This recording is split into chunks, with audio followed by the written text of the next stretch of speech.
Okay, well, here we are, fresh install of Divi 5, and I've already done some exploring, but I thought, you know what? Let me take things back to the beginning and do a quick little recording for my team here, and then yeah, if you can use it, go for it. I'm really starting to like the new version, although it's only been what, half an hour. um, I kind of worked on kind of meshing my old style, a way of using Divi with the new way of using Divi, and but you can get the best of both worlds depending on how you like to work. Um, and so I'm going to show you kind of some of the things that I did. I've already undone them. I'm going to redo them so that you can see kind of my thought process on working with Divi 5. So this was the standard page that comes with WordPress when you do a clean install, and then I installed Divi on top of it. And now I'm ready to edit this page. So I went into edit with Divi, as you would typically do, edit a visual builder or enable visual builder. Um, edit with visual builder, I think is what it used to be called. And so this is kind of what shows up. And right away, I'm thinking, I know that in previous versions or in the older versions of Divi, if you went to a page that wasn't already Divi enabled, it would pop up with your theme selection. So you could choose whether to build from scratch or whether to use a predefined layout or use AI. Um, Divi 5 doesn't do that. It actually just automatically throws Divi on top of what you already have. So this is basically a clean um, uh, WordPress page that just now has Divi layered on it. So I was, for the life of me, trying to figure out, well, how do I get to that page so I can actually put pick a pre-layout, a pre-designed layout. Um, and so it took me about 15 minutes, and then I realized that there's this nice little plus sign here, add a layout. And so if you click on that, that gives you the the options: pre-made layout, save layout, and build with Divi. And so here's where I can go in now and go and pick my layouts and my themes and so on. So that was a nice discovery. Now that I know I have this, Bob's your uncle, I can go to town and build stuff.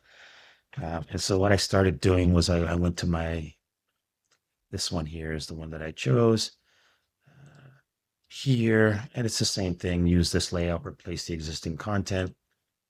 And this will give me my new page. Takes a few seconds, let it do its thing.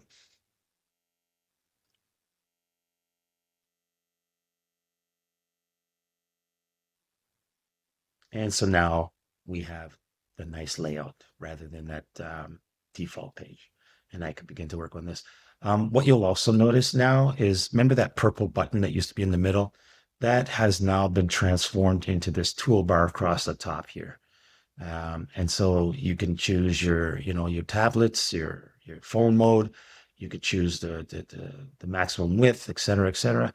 Then you can also kind of set up some defaults in here, set up your breakpoints, which is pretty cool. If you like dark mode, you can go into dark mode. I'm a bright guy, so I like to go into bright. You have your undos, your history, your export import. You can clear the layout. Add it to your library, exit. This is where you exit back to WordPress. And then you can view the page, edit the page, and go to the dashboard type of thing. Preview.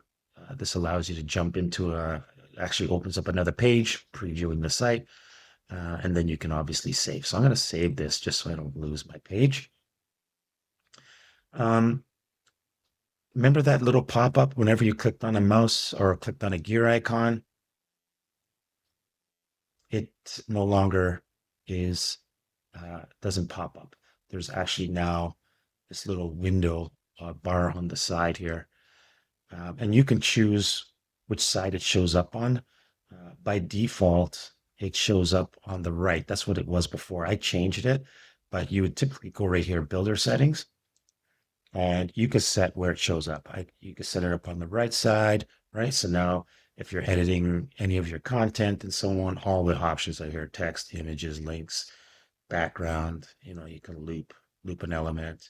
This is new for Divi 5, by the way, looping an element. I've got to explore it a little bit more, but it's a pretty cool feature from when I saw the video. And so you can take a look at that one. And then, of course, you can apply your min label. So I like this fact that it's kind of all right here. And I have a fairly big screen, so I don't need the full screen. And I had the pop-up that used to happen on top. Now you can see your full design without having to mess with it. Um, to move that box left and right. However, if you do kind of like that old style of having it floating, you can do that. You can actually click on float, and as I mouse over here, I can click on it, and now here it is. It's kind of here on top of me. So now it's here floating, and you can do the same thing. You make it as big as you want, etc. Hopefully, you can see that in the recording. Um, Sometimes pop-ups don't show up in recordings, but hopefully this does. So if you still like that old way of working, you can kind of set it up in your builder settings here. And another thing I did was enable the admin bar. So by default, it doesn't have quick access back to your dashboard in WordPress, so WordPress admin. So, but you could turn that on right here again in your builder settings, which is here, and then it pops up this little window. Then you can start configuring stuff the way you want it to look. And so those are some of the changes that I made right away. I kind of like it on the left because I'm a lefty. So and yeah, so that's some quick little tips there. Also, you notice when I'm the standard mouse over, you get these icons for the sections that show up, right? The toolbars that show up. That's not on by default. I turn those on right here. These are the three options, right? So by default, it's not on. So if you want to have those action items on hover, you can do that. So whatever you're hovering over will show up with just the action item. Or if you're like me, kind of like the old style, I like the showing the parent as well. So I can actually get to each of them no matter where I'm at. So I can see, how my page is structured and so on. And then you can also kind of have this X-ray view, which kind of shows you the spacing and all that stuff. Before you would have to kind of mouse over the section, and then you would see where the margins and the padding is. With your X-ray view, you can kind of see that right all at once. I don't always like that on, so I just turned it off and kind of like to see my design. That's another thing that you can do. Another quick little thing you can do is the wireframe view. So if you like this view, you can see kind of how your page is all mapped out. And then you have you have variables that you can set, global variables.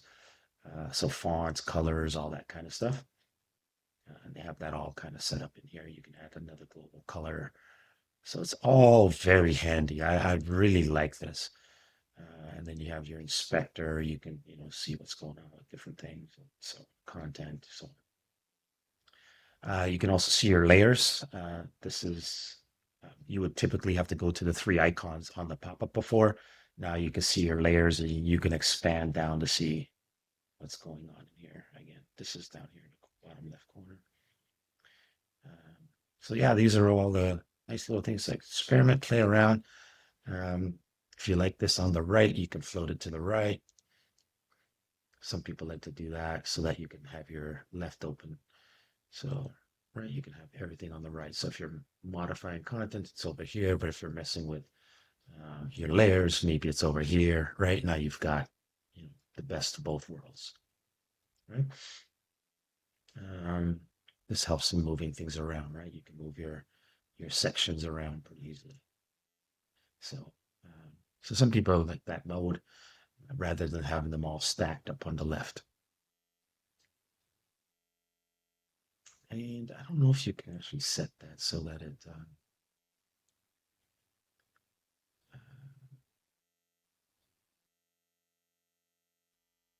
yeah, I guess you can't really set where your layers show up. I guess it's by default shows up on the left, but at least you can set the options here, which is cool. I'm liking also the cleanliness of the fonts and stuff. Like everything is just super crisp. Nothing big and bold and audacious and taking up too much real estate. Now you've got a lot of real estate to work with. So I can see building pages and sites much faster with this new version. And so I can close this down.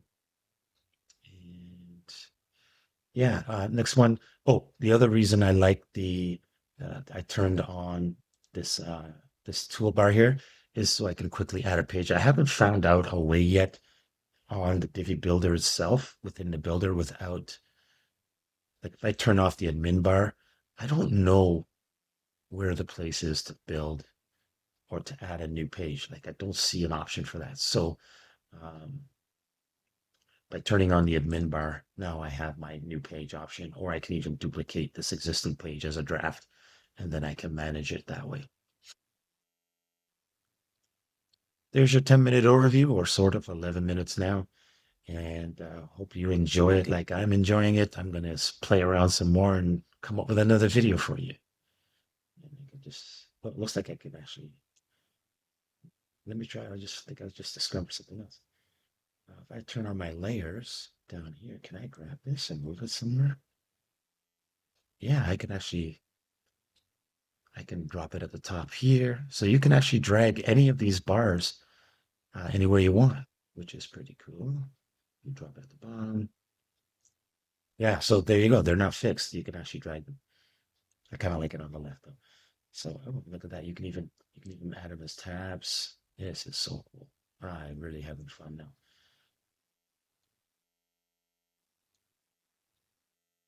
All right, builder settings. Turn off my layers, turn off my builder settings, and now I've got my design back. All right, I'll stop this video for now and let you guys play around and discover stuff. Leave a note in the comments of anything that you find. Love to try it out and go from there. I got another video. Actually, I'll show you in a second, which is pretty cool. I just remembered something I discovered, which you'll like.